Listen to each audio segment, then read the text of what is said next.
Why should business leaders care about experience? It's how we interact with the world. We experience the world as our conscious stream of attention. So when we pay attention to something, we have an experience. And then our brains chunk it and does stuff cognitively with it. But this means that regardless of what an organization does, whether they provide experiences as their primary economic offering, like a hotel or a professional sports team, or they make widgets, all of that are countless numbers of experiences. The experiences that a customer has interacting with someone in a store or online or an employee as they park, all of these are experiences. And so I think businesses that have an experience lens or paradigm, the sandbox is a lot bigger to make improvements. Welcome to the Work for Humans podcast. This is Dart Lindsley. We experience the world through what we pay attention to, what we notice, and then how we feel about it and what we remember. Yet most organizations still anchor on the design of products, not the experiences they create and the attention that they draw. Many previous episodes of Work for Humans have been about the art of experience design. This one is more about the business. My guest today is Matt Duerden. He's the department chair of Experience Design and Management at the Marriott School of Business at Brigham Young University. He's also the co-author of Designing Experiences with Bob Rossman. Matt's research focuses on what makes experiences memorable, meaningful, and transformative, and how storytelling, design, and reflection shape human connection. In our conversation, Matt and I talk about what it really means to design an experience and how to understand the difference between a memorable experience, a meaningful one, and transformative experiences. We explore why reflection is an essential part of co-creating experiences, how hardship can make some experiences more powerful, and how shared experiences create connection and belonging. We also talk about what the experience of a Bach cello concerto shares with a river rafting trip, what designers of work can learn from studying leisure, why experience design is about systems rather than isolated moments, and how organizations can build experience playbooks that bring brand, culture, and design together into one coherent story. All right, if you enjoy the show, follow or subscribe wherever you listen to podcasts. And now, here's my conversation with Matt Duerden. Matt Duerden, welcome to Work for Humans. Thanks so much. I'm excited to be here. So you lead a department at BYU on experience design. I don't really know of any other experience design programs in the nation. I think there might be something at San Luis Obispo in California, just based upon something on the back of your book. But how rare is this program and how did it come to be? Yeah, I think we are a unique program, especially to be situated within business school.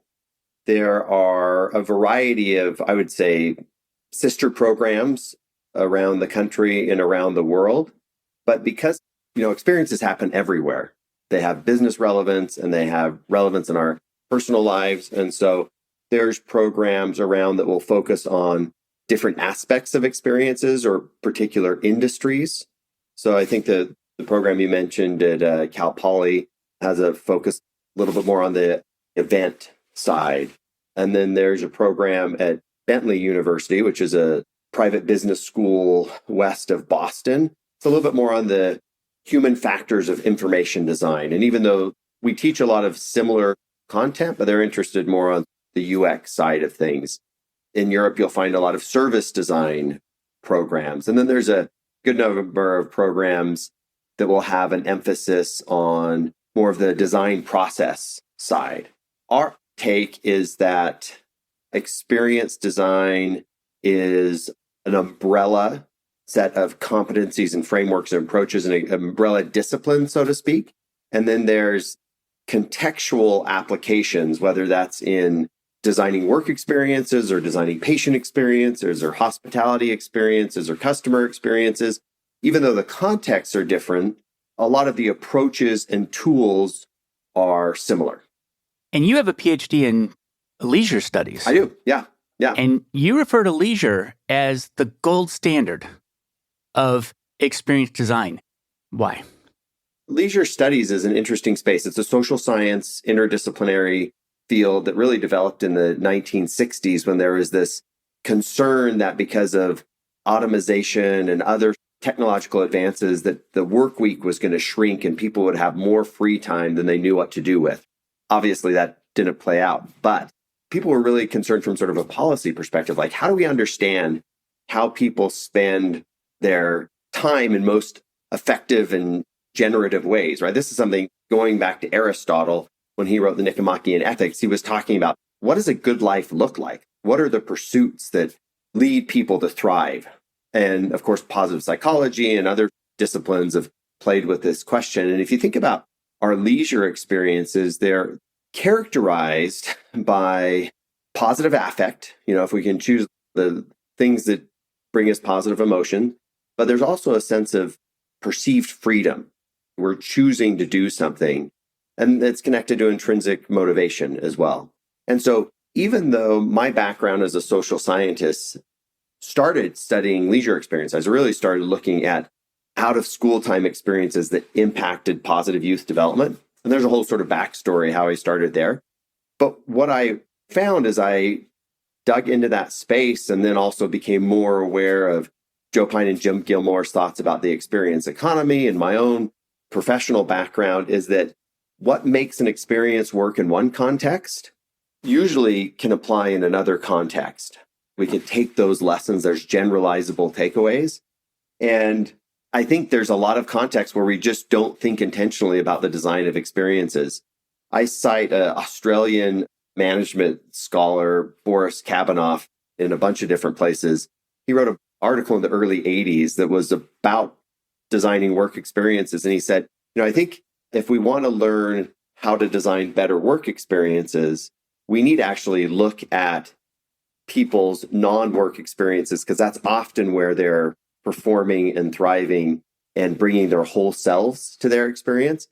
I think that was an early thing that I read where I was like, how do we generalize across these contexts? I mean, I consider myself a social scientist first and foremost. I'm interested in people and how they react in different settings.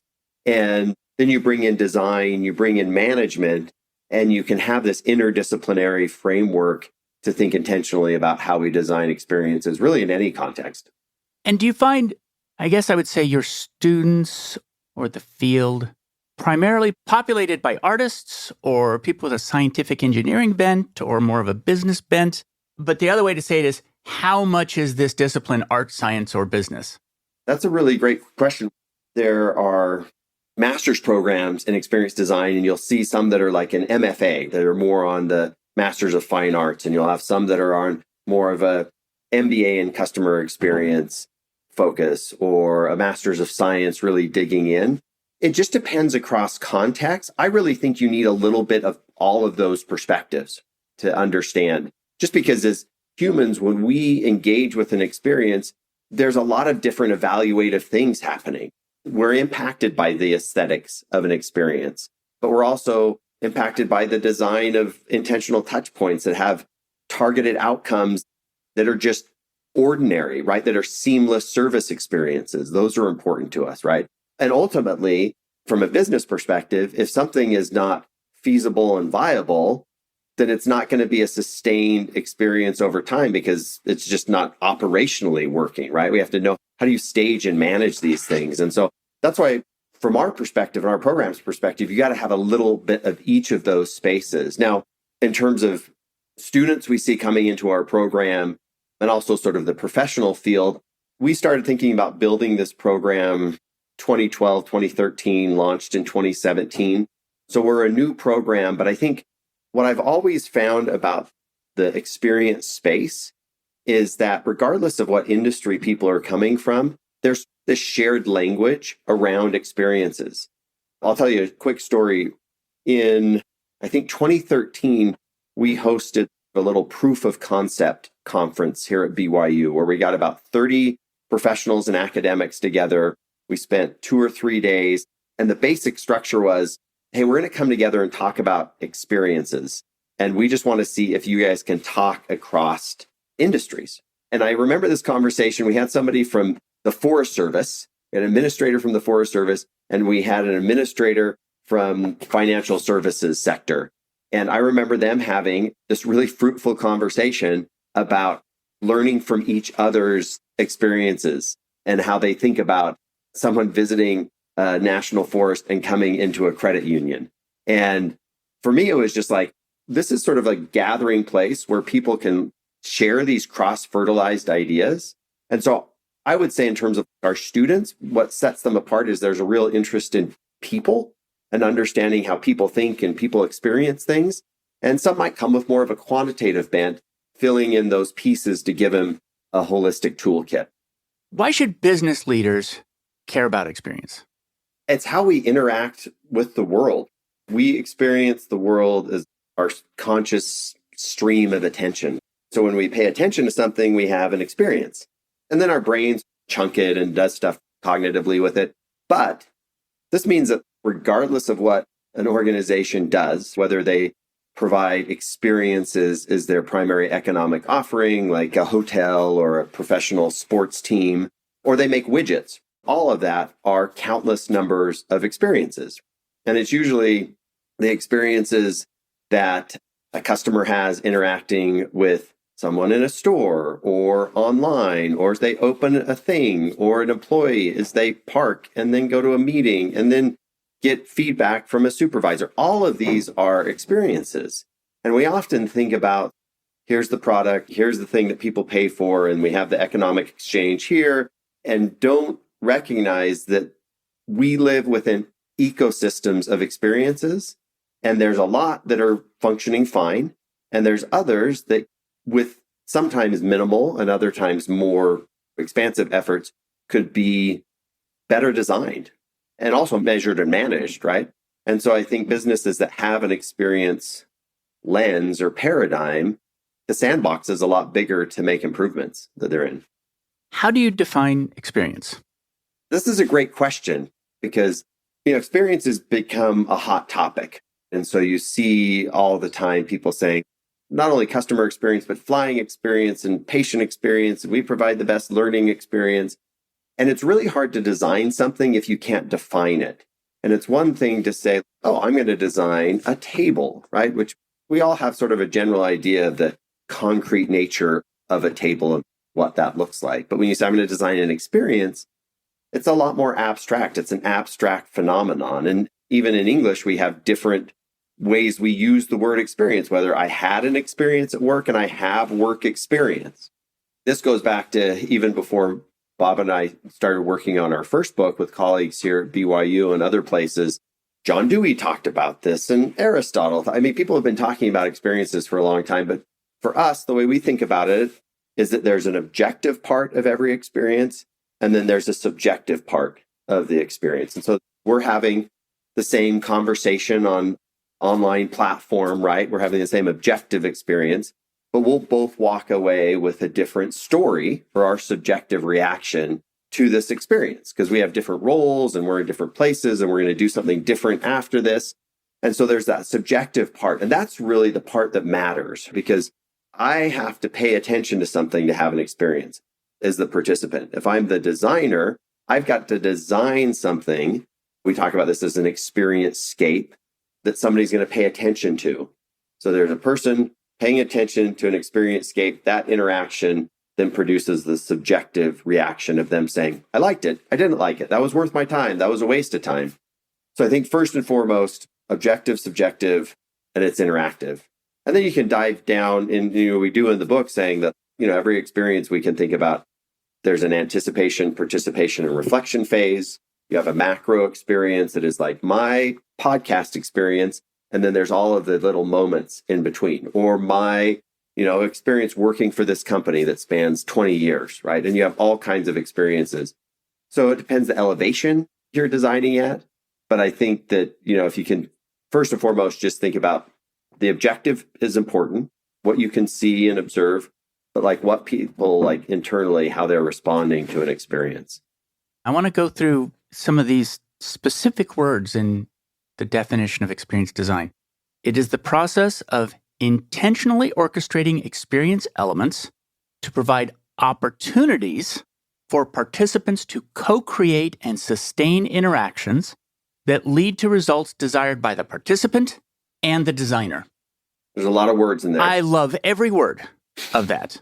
First of all, you chose the word orchestrate, intentionally orchestrating experience elements. So you could have used the word build or even create, but you used the word orchestrate. Why? We spent a long time on this definition and thought really carefully about the different words. And in the book, we talk about this idea I mentioned already, an experience scape, akin to a landscape. If I'm a landscape designer, I have certain building blocks that I use, right? I maybe have some turf and hardscape and plants and water features, right, to create some type of space that people are going to enjoy. And so same as an experience designer, we think about the experience scape and that there's 6 unique elements of any experience. There's the people in the experience, both those who are participating and those who are providing. There's the relationship among those people, whether it exists or doesn't exist or needs to be developed. The place, this could be the physical place or the virtual place. Also the place and time. An experience in the morning is different than the evening, summer versus winter. There are the rules that govern that experience. Those could be legal rules or also just social norms or rules that you develop. Some of our most cherished experiences are just a book of rules that tell us how to play basketball or pickleball or the rules of debate. And then there's the objects in the experience, right? These can be the physical objects, but also symbolic objects like logos and things. And then the blocking of the experience. How do you move people through things through space? So if you've ever been stuck in a line, right? That's poor blocking. So if these are our building materials, as an experience designer, we're sort of orchestrating how we use each of these elements and recognizing that we can't just force somebody to pay attention to something. I mean, we can, right? And this is the issue with social media being built upon the principles of addiction science, trying to force people to sort of give up their volition and pay attention to things. But we're orchestrating.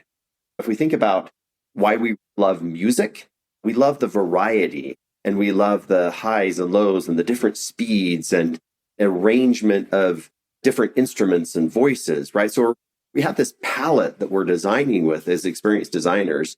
And when we recognize what those elements are, we can think about, okay, how do I orchestrate and set up an experience scape that somebody's going to engage with, not just momentarily or as a distraction, but for a sustained period of time? John Dewey wrote a lot about experiences, learning experiences, artistic experiences. And he talked about this idea of coate versus inchoate experiences, basically meaning like it doesn't count if you're just momentarily paying attention to something and you're distracted by something else. You can't say you had an experience with a piece of art if you just sort of like going through the gallery really quickly, right? It takes sustained engagement. So as an experienced designer, I've got to think, how do I orchestrate an experience scape that people are going to want to pay attention to long enough that it actually produces memories and reactions? It's interesting. In the preface, Joe Pine mentions that he and Gilmore used the word stage experiences. And he said he likes the word orchestrate. He thinks it's a good word. I like it too. And the reason I like it a little better than staging experiences is that staging sounds fake. It sounds like it's pretending. And orchestrating sounds like assembling, but not with a ton of control. I'm going to bring these things together, these different elements, but there's only so much you can do. You can bring them together, but there's at some point that participants have to pick it up and carry it to the right level for them. And later in the book, you mentioned that everybody can learn to be creative. Everybody can learn to be a better experience designer. It's not something that's innate necessarily, but I often wonder if there's a skill to being a co-creator as a participant, and if that can be learned. Yeah, so I love that. In fact, Bob and I are about 90% of the way there on a second book manuscript. I was just talking with him this morning before this call. So I've got about like a chapter and a half to draft, and then we've got our full thing done. One of the things that we're talking about in the book is sort of talk about experience design as a discipline. What's the paradigm and process strategies and competencies and management. And the strategies and competencies, we talk about this idea that, like as an experienced designer, there's strategies that you can use when you're orchestrating the design of an experience. But we also have to recognize, because it's co-created, that the competencies that our participants have are equally as important. And we can't just assume that everybody comes in at the same level playing field. And there's all kinds of factors, demographic, psychographic, and also competencies. One of the ones, just as an example, that we talk quite a bit about, and that is a core part of my current research, is thinking about storytelling as an experiential competency. Because I think our research and others support this idea, is that people who are better able to tell stories to themselves and others about experiences that they've had are more likely to be impacted over time by those experiences. As humans, we're just not naturally reflective. There's a small percentage of us that journal every day, for example. But if memories are what we take away from some of our experiences, just because we have those memories doesn't mean they're going to stick with us or impact us. We've got to be able to reflect on those and extract meaning, and then turn that meaning into some type of narrative. Anyway, so this is a topic that I'm thinking a lot about right now, is recognizing if it's co-created, we've got to be intentional and strategic, but we also need to think about what are competencies that people currently have, what are ways that we can help promote those competencies, and just recognize we also live in a world where the way we engage with and spend our attention has changed dramatically over the last couple of decades, which may have enhanced or decreased some of our abilities to have experiences. So I think it's an important thing to consider. I'll tell you how I've been approaching it a little bit. It's completely true in the work arena that there are some people who come to work with no expectation of an experience for them. And they haven't really thought about it. If you say, what do you want from work? Some proportion of the population doesn't know or can't articulate it. And a lot of our work is on the side of how do companies become a platform for staging experiences, essentially, or for orchestrating experiences that are co-created. Bill Burnett and Dave Evans wrote Designing Your Life. What that whole approach suggests is that it's a design activity. In other words, that the competencies that somebody has to have to be a co-creating participant is design. Curiosity, willing to test stuff out. There's a bunch of different things. So that's increasingly where I'm turning to understand those competencies. I totally agree, right? I think in the book, we're talking about this idea of what is experience intelligence. And the way that we're defining it is the ability to intentionally design, deliver, stage, orchestrate, and also engage in experiences, right? So if we think holistic experience intelligence, you've got to be able to, because we should all be designing our own experiences, plus those that, if that's our professional role. And it's not just designing, you've got to go through sort of the project management and delivery and make the thing happen in the real world, but also about being able to intentionally engage in experiences, decide what we're paying attention to, what we're doing with those memories, how we're creating a rich portfolio of the types of experiences we're having. So yeah, I think it's a super interesting topic, and it's just the other side of the same coin. Your definition, which you quoted almost exactly, by the way, of experience intelligence, it's the ability to intentionally design and engage in experiences. I think it's super interesting. And it says that the concept refers to a designer's or participant's competency in understanding and enhancing the impact of experiences. I spoke to the CEO and the co-founders of a company called Tenduo, and they provide fractional CIOs. And their product as a work experience product is new college grad to CIO in 5. So it's this massive transformational offering. And what he talks about is guiding people into formative experiences. It's super interesting to see that some people, they focus a lot on essentially work as a service and then work as an experience. But this is a company that has a product line, and their product, their niche is we're a transformation offering. And then the question is, how do they recruit people who are capable co-creators? So I love this for a couple of reasons. One, we traditionally think about market segment research and attracting customers and things. But what if our perspective was, how do we attract the best co-creators for the experience, this particular experience? Because rather than just getting a bunch of people through the door, what if we got the right people through the door who could take the most away from the experience with them? Yes, and not all experiences are this way. Many experiences are experienced individually, but many of them are participant to participant.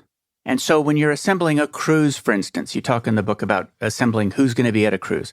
Well, you get people who are going to like each other, if you can, who share common interests and it's really co-creation. You create the platform, but they're co-creating it with each other. To this point, I think increasingly as an educator, first, the definition of transformative learning that I love, Kevin Pugh is a higher education researcher, and he defines transformative learning, I'm paraphrasing, but it's future intrinsic use of content that leads to better outcomes. Okay, I need to part that out. Future intrinsic use of content. Right. So it's like, I learned this thing in a setting, and I'm now going to go out of that setting and use it or apply it. And then the final part is it leads to better outcomes. So whatever I'm doing, it's made that thing better. So as an educator, I know great, you got 94% on the test. Good job. But what I really care about is a year later, are you doing anything with the content from this class because you want to, and it's making whatever you're doing better? And if that happens, that's transformative learning. And so our offering is CIOs after 5 years. If they're able to deliver on that, that's transformative learning. And then the other piece you brought up is the research on learning communities, I think is pretty clear that the more people know each other in a learning community, the better they're able to learn. And so I've found, and I think COVID forced me to think more about this. I taught online for a semester, and that was the first time I had done that. Like, how do I continue to build the relationships? And I spend more time on getting people to know each other in the classes that I teach than I ever have before. And I'm totally fine giving up content to make space for that because I know they're going to get way further down the road together than individual learners. Yes. And 2 comments on that. One is, those are their future colleagues in many cases. That's one thing. But right, it's transformative if later on you can actually use it to create outcomes. We had Matt Bean on the show, who's a UCSB faculty in technology management. And he said, a skill is not being able to hit the golf ball. It's being able to hit the golf ball in the mud, on a hill, in the rain, in the dark, because it's always contextual. And so it's very similar to what you said. It's being able to do it in reality, in the world. I have a question that's totally out of sequence. Good. I like it. I love this conversation. Totally out of sequence because I'm so curious about it. This is a question specifically for you, Matt. How is a Bach cello concerto like a river rafting trip? Okay. I like that. Okay. And we should give a little background on why I asked those 2 questions. So my professional and familial background is in whitewater outfitting. My dad started a company about 2 years before I was born, 1977, still operating the same company. My siblings and I spent our summers on the river. I started guiding when I was about 14.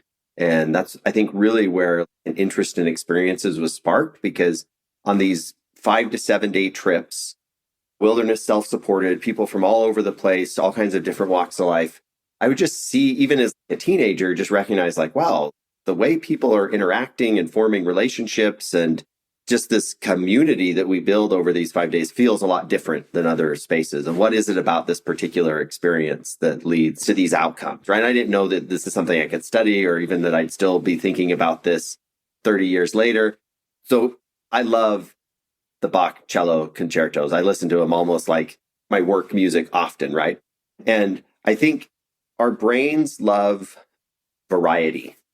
They love novelty. It's hard to pay attention to something that doesn't change unless you're really trying to have a meditative experience. But I think we are hardwired to pay attention to novelty. And I think in music, you have those highs and lows and the tempos and the different sounds. And there's just so much to pay attention to. And that there's some type of intentional journey that a good composer takes you on. And that there's emotion and it evokes emotion or memories, right? And, a river trip is pretty similar. There are moments of in the rapids and adrenaline and energy. And that's, I think, a lot of times what people think about with the whitewater rafting, right? It's the rapids, but really those make up a very tiny portion of the experience, right? There's oftentimes just like floating in very calm sections and you're just chatting without the distractions of everyday life. And then I think the beauty of a multi-day trip is that each night you get to a campsite, you set up your camp and you have the rest of the day to just talk. And it's often to reflect about what happened over the course of the day. I think that's actually the magic, right? Most experiences, we don't design in intentional moments for reflection. And I think for me, as I listen to the Bach cello concertos over and over, they're just layered with memories of other times that I've listened to them. And I've listened to them so many times too. It's often just like, I can sort of have them in the background, but I'm also sort of reflecting on what that I'm doing. And so I think great experiences have ebbs and flows, and they have moments of intense concentration and moments of reflection. And they have opportunities where we might even feel some negative emotions, and then we have some positive emotions. So I think that variety exemplifies sort of that connection. And I love that question, by the way. You mentioned in the book the importance of memory as it relates to experience. And you asked the question, what are your top 10 most memorable experiences? 2/3 of mine were bad when I wrote them out. It doesn't mean they weren't beneficial. It doesn't mean that they weren't transformative. But what made them memorable was anguish, for the most part.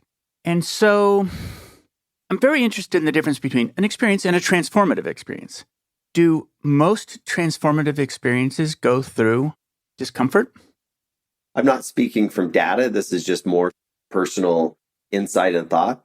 I think there's always some degree of struggle in transformation, whether that's what causes it at the beginning or it pokes up along the way.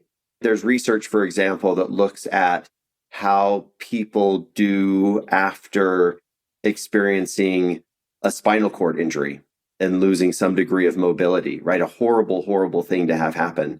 But at least in research that I've read, the vast majority of people are actually doing on psychological measures, better 2 years down the road than they were before the accident. And this is not to say that they wouldn't want their mobility back, but what they've learned through the struggle and the process has changed them. And that it's often those parts of themselves that have changed that they come to value those parts. That's interesting. That's an extreme example, right? But I think it does speak to sort of what you're talking about. We've asked 1,000 people, what job do you hire your job to do for you? And many of them say to spend time with friends. And how were friends established? Well, one way is through hard times shared. And so think of the structure of a project.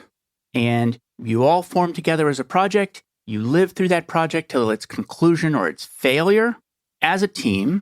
And those hardships are like rapids, like going through rapids. There was this moment of fear that we shared together. There was this moment of relief that we shared together. Mary fell out of the boat, and then we had to haul her back in, and we couldn't find her for a second. There's all these things, very much like projects I've been on. And so I actually think it's an area for future research, or maybe it's been done, which is how those relationships are formed through shared experience. I am super interested in shared experiences. I think that's how we're hardwired as humans to have shared experiences. I mean, we've been gathering around campfires for as long as we've been able to figure out how to make fire, right? Solo experiences are important too. I'm as much of an introvert as I am an extrovert, right? And so I think those are important. But for a lot of the outcomes that you're talking about, and part of it too is as we go through the project or the rapids, we're creating this shared reality over time. And when we gather with those people, part of what connects us is these stories that we can tell and that we feel immediately understood because we were all there and there's this shared narrative. And those shared narratives are really powerful. I'll give you a quick example. So going back to the river example, my dad has always wanted to get all of us siblings and other people who have guided for him and do a rafting trip on the Colorado through the Grand Canyon, because that's where he started. He has like 100 trips through the Grand Canyon. And some of us have done this trip on our own at different times, but we've never done it all together. And so he made it happen. He turned 76 and we did it last month and had 27 of us on a 7-day Grand Canyon trip. It was awesome. And what was interesting is on one part of the trip, my sister was saying, man, like dad is just spending the whole time with the guides on the trip. He loved, because he was like reliving his glory days and they were letting him drive these big motorized boats down the river. And then he'd love telling stories with these guides. And I said, it makes total sense. He's been telling us Grand Canyon stories our whole lives. And we've understood through his perspective. But to be able to sit and talk with other guides who know exactly what he means when he's like, well, mile marker 142.5 and all of these things, that they're part of this community, even though they've guided at separate times, those shared stories combine them together. And so I think one of the reasons why struggle is important is because it's always the most interesting part of stories, right? We're interested in stories where there's a need and there's a complication. I've got a friend, Lais Gluck, who's an amazing experienced designer in Brazil. She talks about designing for intentional friction. And I think that's a really important thing to think about as experienced designers. It's not just about making everything easier. That's something Klaus Rasted said when he came on the show. He said, don't design out the pain. What was the name of the person who wrote about friction? Lais Gluck. It's Laisglu with an umlaut CK. I'll give another example of that. I took students to Scandinavia for an experienced design focused study abroad program this summer. And we went to a place in Copenhagen called Folkhuset Absalon, which is the founder of the Flying Tiger stores, which are all over in Europe. He sold that, and then he's really interested in community building. So one of his efforts, he bought this old church and turned it into what he describes as Copenhagen's living room. And the whole purpose of this place and the experiences they provide is to make people who come there more open to meet strangers. So they design in all of these obstacles that force you to have to meet strangers. They have these big communal meals, which are sort of their signature event, right? And everything is family style. You don't get to choose where you sit. You're seated randomly dispersed out. So you're meeting people, and it's because it's family style, you're having to ask people to pass plates and things, and you clear off your thing. But one of the other things they do that I really love is that they don't have signs on anything. And so, for example, if you need to find the restroom, you have to ask somebody because there's no signs on the door, right? So it's an example of intentional friction that's don't make things hard just to make things hard, but intentional friction that's designed or connected to an intentional outcome. That's interesting. It reminds me of at Zappos, they made it so that the only way you could get into the corporate headquarters was through the front door, because you would have to run into people. And they didn't want people coming in through all the different doors and never talking. Yeah, you missed all those serendipitous conversations. When we used to track how people felt about their work, I said, was your work fun? And the teams that we worked with said, that's the wrong word. They said rewarding. And what they meant was fun's too much like sugar. Rewarding is more like protein. It doesn't have to be easy or light or leisure-like. We want a dose of hard in there. We want to feel like we're lifting weights. That's rewarding. So I have a question about the role of memory. Some memory is the kind of memory we can recount, and some memory lives someplace deeper. I know, for instance, that there are conference rooms at the companies I've worked at that I don't want to go into anymore. I don't remember why, but they have bad mojo. And the reason is I didn't like the meetings that happened there. Or there's this 50 square foot piece of ocean that I'm absolutely terrified of because I saw a shark there once. And that doesn't make sense at all. You shouldn't be scared of a 50-foot square piece of ocean. Sharks can swim. And yet, there's a part of me that's way subliminal. And so this has a little bit to do with brand. I think, which is there more than one kind of memory that we form, I guess?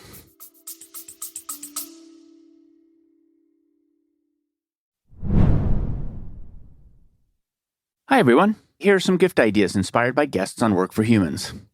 For the people in your life who like a challenge, try the exquisite puzzles of Stumpcraft's Jason Robillard, who told us all about the essentials of great puzzle design. For something seasonal, you might like Mistletoe Market, but my favorite is called Queen Bee. If someone you know is taking work way too seriously, help them to lighten up with Griebroff's shiny new book, Today Was Fun. If you have a friend who's at sea in the pace of change, I recommend Embracing Uncertainty. It's the latest book from Margaret Heffernan, in which she tells us the techniques that writers, musicians, and artists use to thrive in an unpredictable world. And the one that I'm definitely going to put in my own stocking this year, Joe Pine's new book, The Transformation Economy, is now available for pre-order.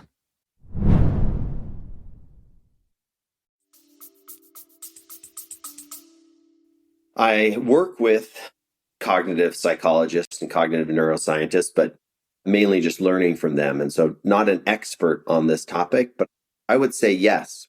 I think there's, and we talked about short-term and long-term memory and those types of things, but it makes me think that we do imprint memories on places.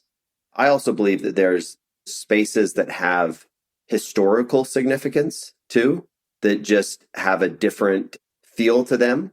If you're aware of the history, you can go and see some monument or go to some historical place and not know much about it. But if you do, there's a whole host of sort of emotions depending on sort of what that historical space is. I think going back to this fact that reflection is so important, if we can develop that ability to be better reflectors, I think our memories are more accessible to us. I think we're often, from a consumer perspective, like just consume, have an experience, move to the next experience, pack it all in. And if we're not creating space for reflection between experiences, I think the vibrancy of memories is lost.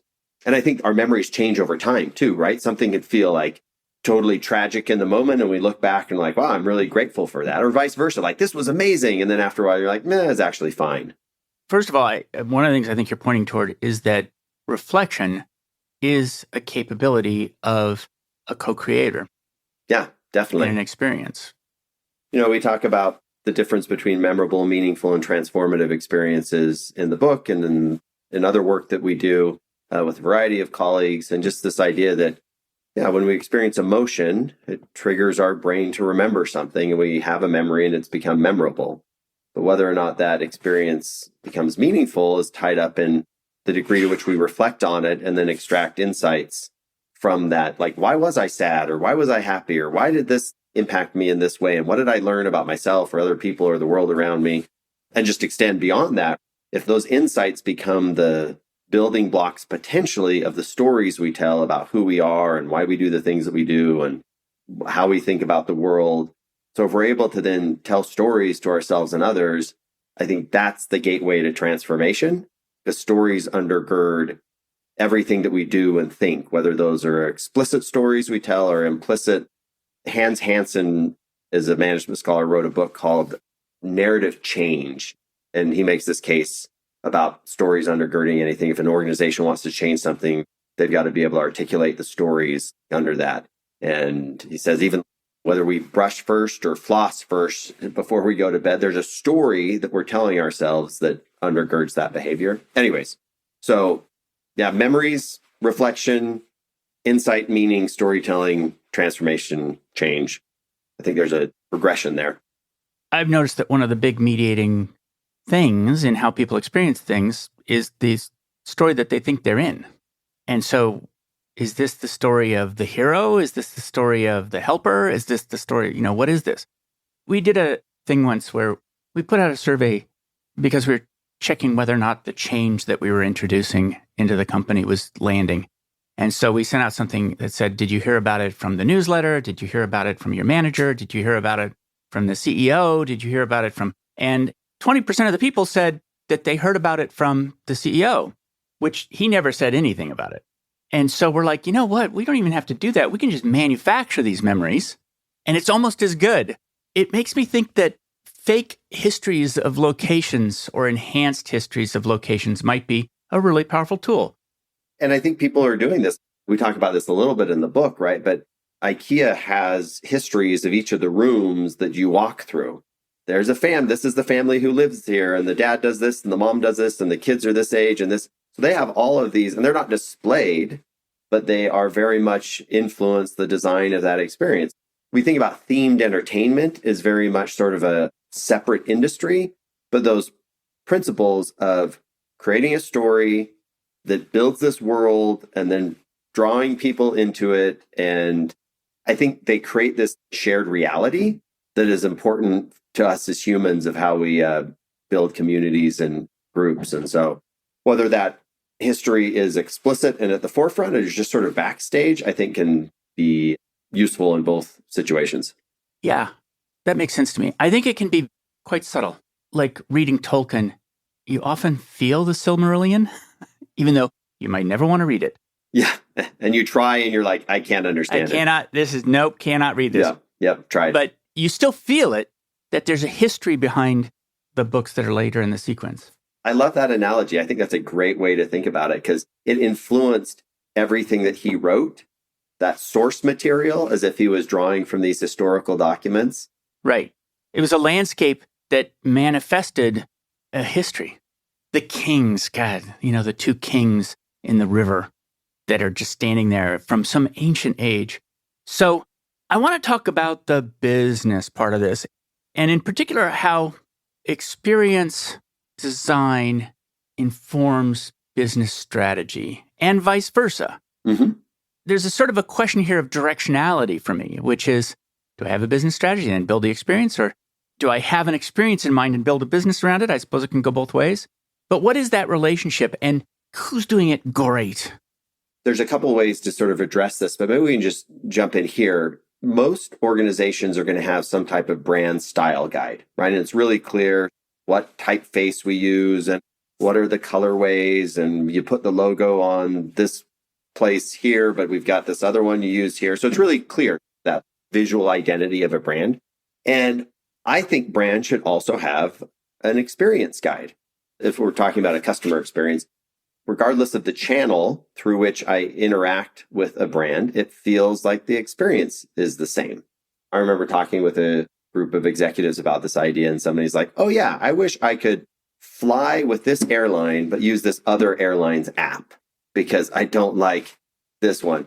And I think we experience that all the time, right? And I think there's some brands that have, in part just because I think the story around whether it's a Disney or an Apple, I think we just feel like, oh, these are all similar experiences across these channels, whether they are or not. And what would it look like for a brand to have a brand experience guide? And I think you would start with the organizational sort of identity documents. What are we saying about who we are and what we're trying to do? I think if the brand has done any sort of experience design work and experience mapping, are there already sort of targeted outcomes that they have? And then being able to put together a systematic guideline to say, hey, regardless of the channel within our organization, we're always going to make sure that we do these things. We're always going to make sure that we're designing for these particular reactions. We're always hoping that people walk away saying these particular types of things about who we are. And so I think that's a part where you can have the strategy and experience design interact. I mean, that's a very specific example, but I think that's one way that we can think about how brands can strategically incorporate experience design. But again, I think this is hard because people are like, well, what's an experience? I know what a font is, so I can pick the font, and I know on a color wheel, we can pick these things. But being able to say, okay, what is an experience? What are the elements? How do we orchestrate this intentionally and strategically? There's one place where you were talking about in the book about journeys, and what memory do you want people to form there? What do you want people to remember from that step at each point? I'm looking for, though, the color run. Is that what it's called? The color race? Oh, yeah, we do talk about the color run. Yeah, so I mean, the basic sort of backstory is the color run started as a timed, non-competitive 5K race The idea being that there was people who wanted to have a competitive race experience, but not to get a PR, but just to have sort of this social experience. So they thought, and really it stemmed out of the original people were running sprint triathlons, and they'd have serious triathletes come up, and then they'd have other people show up wearing tutus and bikes they got at Walmart, and they were just there to party, right? And they're like, this is so weird. Why are these people repurposing our event? But then they thought, actually, maybe we can do something for them, right? So it was 5K, we're going to throw colored powder at you, and guess what? Instagram just launched, and these are great pictures. And so within a 2-year period, it went from this couple of guys running this thing bootstrapped to the largest event series in the world. And I think one of the reasons was Instagram. It was very Instagrammable. But I think John Connors, who's a good friend of mine, who was one of the folks originally involved, is a really brilliant, experienced designer. And he really honed in on this idea of like, what do you want people to say at the end of the experience? And he said, we're running these events around the world. We're working with a lot of temporary staff who are just coming in for a couple of days. We can't train them on everything, but we can train them to say, hey, when people leave this experience, we want them to say that this was a well-run event and it's the happiest 5K on the planet. Those are the two things. So regardless of what you do in your role, make sure that you're targeting those two outcomes. So I think that's very simple strategic experience design. And other organizations do this, right? Disney does this, Chick-fil-A does this, other places do this. But I think whenever I start a design project, that's always my first starting point, whether this is for myself or with the organization. What do you want people to say when they're done with this? Then we just reverse engineer from there. I found the framework here, which is, what do your customers want? First step. What do we want customers to say? What is our experience saying? And what are customers actually saying? So it's a loop. So it goes from what do they want? What do we want them to say? What is our experience saying? What are the customers actually saying? What's so interesting about that is it's all about memes. No wonder it got to be the largest run in the world. So the color run, as you're running, people can throw color at you, right? Yeah, it's like colored powder. So by the end of the race, you're just covered with like, yeah, exactly. And that's where they got the idea. And so beautiful and colorful and great photography, but also great for the participants throwing stuff, which is this whole other customer for this particular run. There was a race in Oak Ridge, Tennessee when I was a kid, and there's a river or a lake there. And so everybody would build their own boat, mostly kids, and then they would race the boats that they'd built. But as you went under bridges, people could throw stuff at you. Oh, sounds amazing. I was 5 at the time, and I'll tell you, it was a peak experience. Yeah, I bet. Yeah. I was like, can I drop a watermelon on them? They said, no, you can't drop a watermelon. I love that. One thing that I just want to point out about that cycle, John really drew upon insights from Walt Disney in building that. And Disney said, everything speaks in an experience and you want it to speak in harmony, right? And Joe Pine and Jim Gilmore play off this idea too of how do you harmonize elements within an experience and get rid of things that aren't in harmony. So if you want people to say something, but your experience is saying something different, whether that's explicitly saying things or it's their trash cans are overflowing everywhere and you're like, this is not a well-run event, right? It's just sort of these technical factors of the experience, just basic service promises, right? In the book, you mentioned that even the asphalt, even the ground in a Disney experience, it's a touch point, how it feels under your feet. Yeah, and then it harmonized that the ground is different, right? The surface that you're walking upon is different, whether you are in Tomorrowland or Adventureland, because Disney said this is the way people are going to spend the most time interacting with the park is what they're walking on. And I love it too. I was with my kids in Disneyland a couple of years ago, and when you go from whatever the Star Wars land is called and you walk out of it, you walk under a bridge and you can hear all the sound and you're walking on one thing and you go under this bridge and it's sort of just this liminal space that's not themed. And then you come up and you're in this other space, right? They're just so intentional about those transitions and the elements that harmonize between them. This is related to the business question. When Disney builds one of those transitions, it's built forever. So there's a way in which there's an investment that went into a structure which will continue to generate experiences forever. And sometimes when we talk about let's invest in experiences, it feels like we're investing in dreams. Yeah, or just one-off things. Yeah. One-off things. And so there's what I think of as degrees of structure or durable structure in different experiences and service systems design. So when people talk about service systems design, I guess what I'm after here is there a part of the investment discussion that has to do with the durability of the capital being invested in? And I'll tell you exactly why I'm asking this question. If you say, hey, I want to invest in employee experience, well, the problem is employees come and go. If I invest in the experience of an employee and they leave tomorrow, I've just lost that investment. But if I invest in the service system that can actually generate the experiences, then I'm investing in something that's going to be here no matter which employee is there. And so there's a way in which it's a more durable investment. And I'd like to make that argument, but I'm wondering if it's an existing argument. Well, I think 2 points that come to mind, and I think this is a really excellent question. Actually, 3 points. So the first being, if you're providing employees a great experience, and for some reason they go, are they leaving as an advocate and saying, that was awesome, or like, man, I couldn't wait to get out of there. So even if they do leave and if you've done a good job, right, you've got somebody out sort of preaching for you. The second point is, I think when companies talk about employee experience, or just not even employee experience, but just what's our experiential strategy, I think it will often 90% of the time be around experiential marketing, brand activation things, which serve a purpose, but they tend to be those pop-up experiences, things that are just momentary. And, you're hoping that they get picked up on social media and they have some sort of lifespan beyond that. But it tends to be like, okay, there's just these one-off experiences. And so I love the way you're framing this question is, what are also, and what are the durable experiences that are structured and are going to occur over time that are influencing the work product? Yes, the product work. Yes, the product work. Yes. Thank you. Semantics matter. So, for example, I think we've seen this back and forth between how we design workspaces. Like, okay, everybody's in cubicles. No, everybody's in open workspace.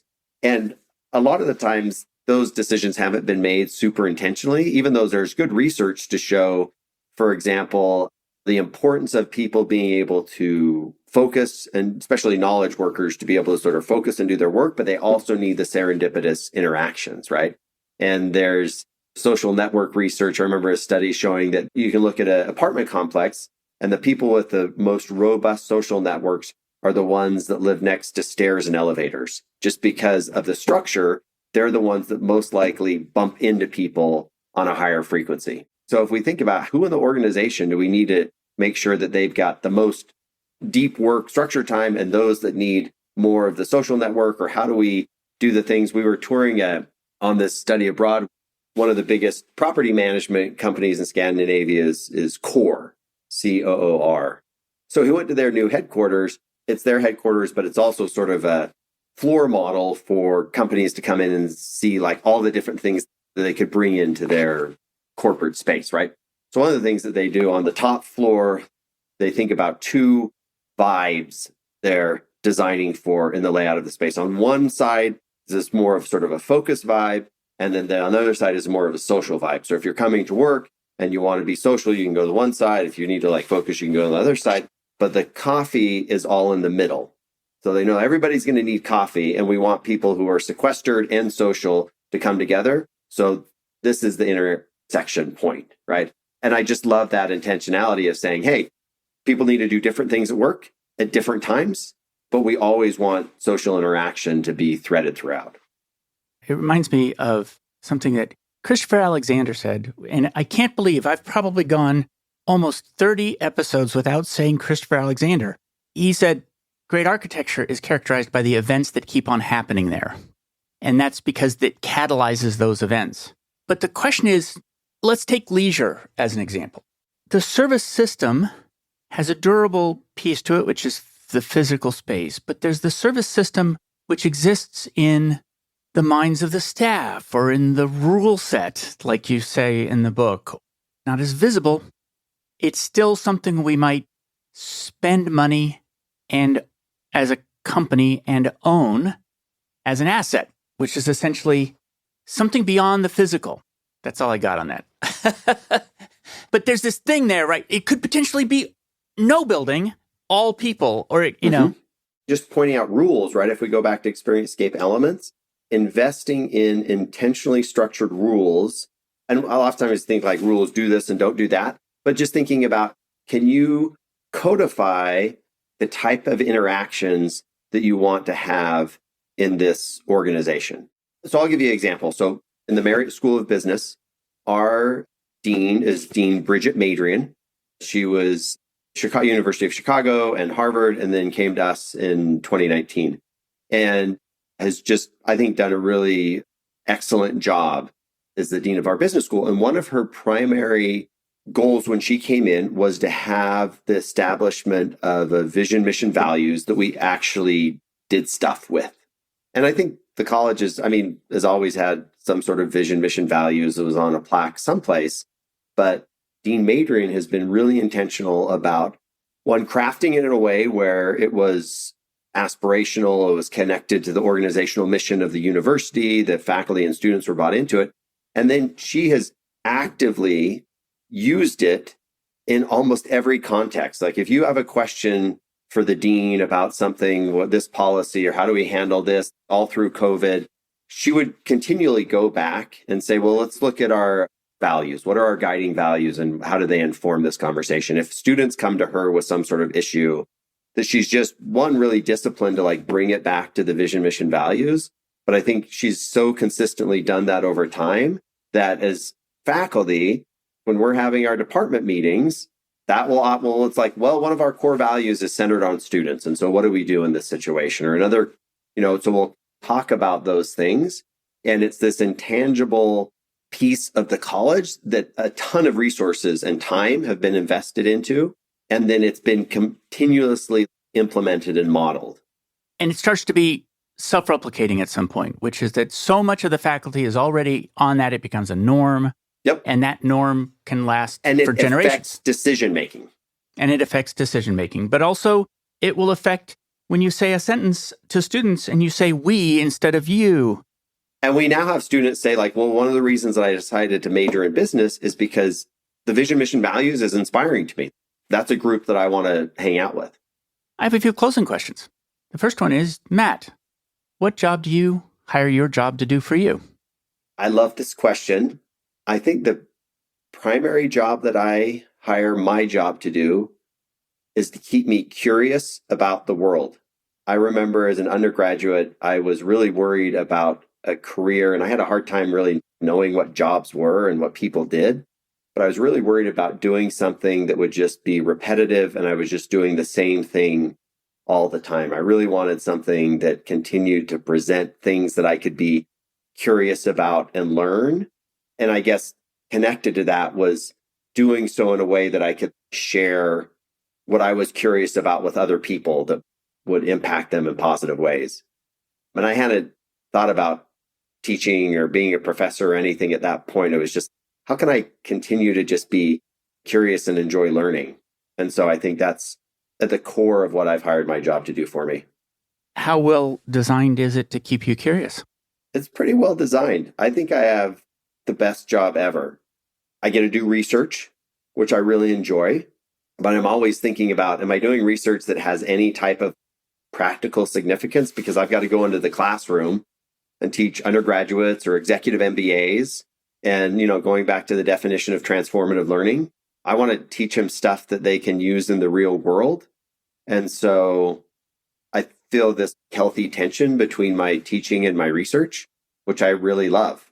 And I get bored too if I'm just teaching the same thing year after year. I always want to know like what's new, what's going. This is why, again, going back to, I was like, I want a podcast. This seems so fun that you get to just talk with like tons of people. I just got to find the time, maybe after I'm department chair. Yes. Yeah, to do that. When you said what you hire your job to do for you, I almost said you should have a podcast. Yeah. It's on my to-do list. What does your job cost you?